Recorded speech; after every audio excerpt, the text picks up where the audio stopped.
And welcome back, YouTube. This is Booster Box Buster here with another video. Today I'm going to be sharing with you my Final Fantasy Creatures Kai, Volumes 1 and 2 Miniature Showcase. The Creatures Kai line is quite a bit different than the original Creatures line. Yes, it still focuses heavily on Final Fantasy summons, boss monsters, and in one particular case, an actual main character. However, it is quite a bit different because each set, instead of containing a total of 10 different miniatures, only contains 6. And these miniatures are quite a bit larger than the original Creatures line. They are scaled up compared to the previous line.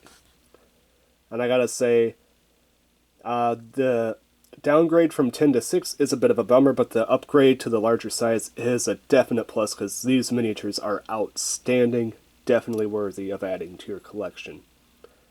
Now, I will say I'm only going to be sharing with you 5 miniatures from each set because I am missing 1 from each one, and I will reveal those to you once I get to that point.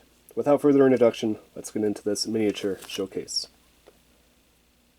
First up, from Final Fantasy X, we have Valfor, and this is quite a bit different than the original Creatures line that was the 7-Eleven exclusive. It's a different pose, still that kind of greenish base that it's standing on. However, the big difference is it's a lot larger, and I absolutely love it. It is a beautiful miniature. The phoenix-like neck that it's supporting that goes into this really weird ponytail. The purple, almost scaly-like tail that it has. The single talon feet that come out. The giant wings that go from this beautiful orange to blue. The almost harpy-like chest it has. Just a really weird creature, but a really cool miniature overall. The backside here, incredible amounts of detail going on. You even see all the little wrinkles and divots on the wings. Just a beautiful miniature. Absolutely awesome.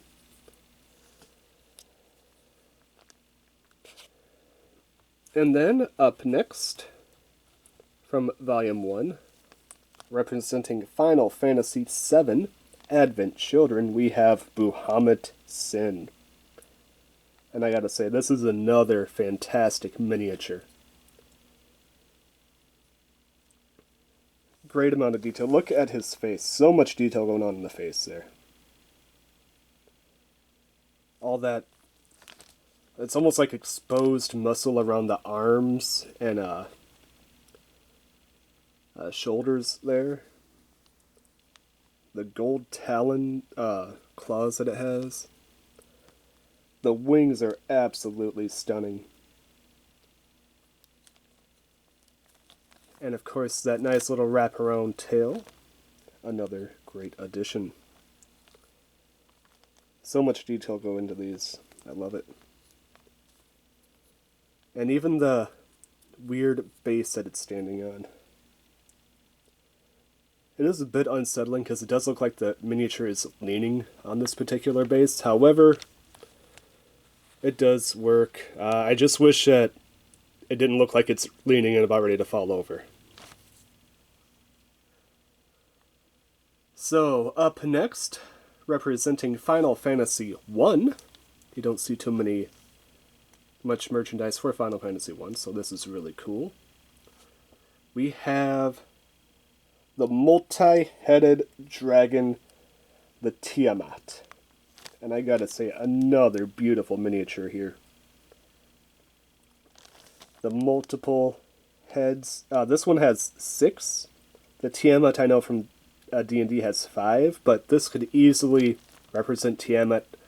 In D&D, you just gotta remove one of the heads, and there you go.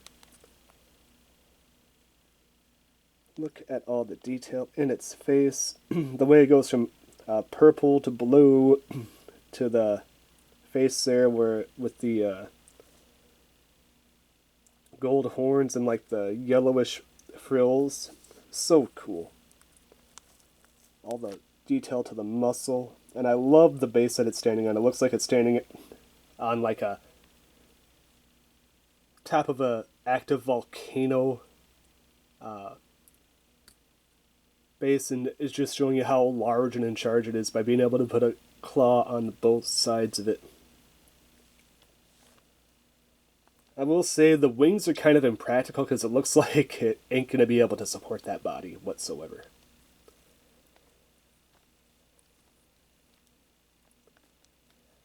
The giant whipping tail. So cool. That is Tiamat from Final Fantasy 1.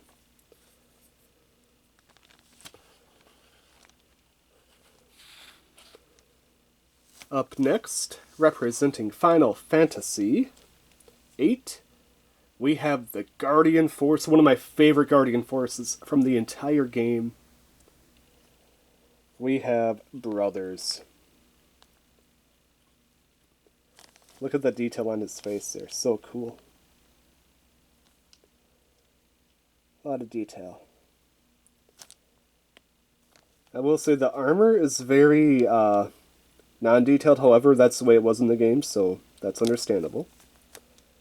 You got the loincloth with a little bit of a bulge going on there.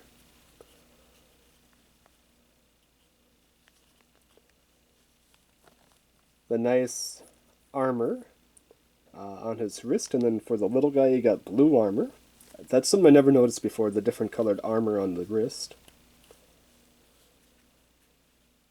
The tail.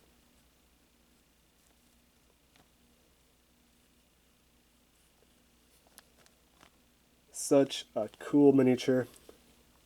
I love the way in the original game how they do the rock, paper, scissors as you summon them to determine who's going to have to be, who's the launcher and who's the launchee. The big guy always loses because all he can throw is rock. Really cool miniature though. Look at this guy, the little guy's face as he's screaming up to the heavens. One of my favorites. That is the Brothers. And the final one that I have from set 1, representing Final Fantasy XII.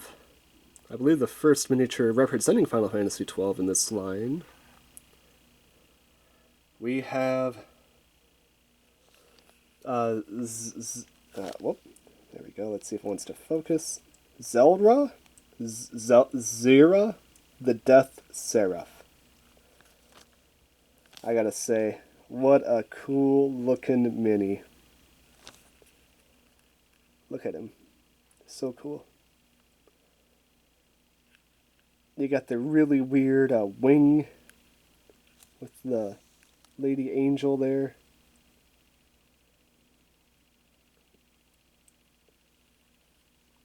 A small little green and purple wing.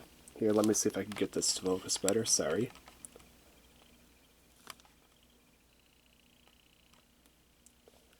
There we go.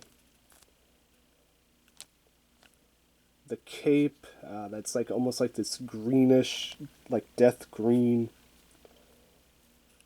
Love the horned helmet that he's wearing. And then the base that he comes on is so cool. It's like this vortex, swirling vortex of death with a forever trapped like dragon and some sort of skull demon. Very cool. I absolutely love it. The only issue is this miniature does not want to stay together. I'm going to probably have to use some super glue in order to make it to stay. This is the only one of the Kylan that I have so far that's really having an issue staying together. Yeah, that's Zelra, the Death Seraph from Final Fantasy XII. And I'll put you right there.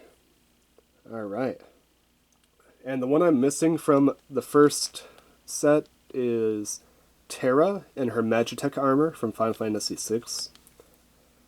I really want that miniature, as does everybody else who collects this line, because that's probably the most expensive miniature out of the entire line, and it goes for typically $100 to $150 is typically what it goes for. So I probably will not be getting that one anytime soon, unfortunately. But let me tell you, it's definitely cool. It's definitely worth it if you have it. And that is Volume 1. Now we're going to move on to Volume number 2. First up, from Final Fantasy VII, Dirge of Cerberus, we have Vincent Valentine in his Chaos form. Another beautiful miniature. I love the, red spiked up, headdress that's going on there. The orange armor, his chaos body with the, bones sticking out. So cool. Death penalty that he's holding in his right hand. And for those that watch my Let's Play, you'll know that his chaos form, you activate in his, the final level of the final level of the game, and it's basically you're overpowered as you're trying to take on the final enemy, at least on normal mode. The wings are so cool. I love how they're frayed. You actually get to see the little holes at the ends of the wings to show that it's like uncontrolled chaos. It's like not complete. I love that. The way that he's standing on the metal beam, which is very representative of the game. When you think of Dirge of Cerberus, you think a lot of construction, a lot of narrow hallways, a lot of underground city. Just a really cool miniature overall. That is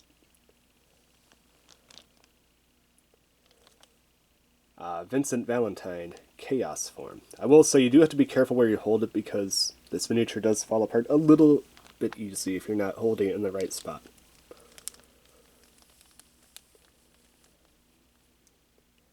Alright, the next one I want to take a look at, representing Final Fantasy V,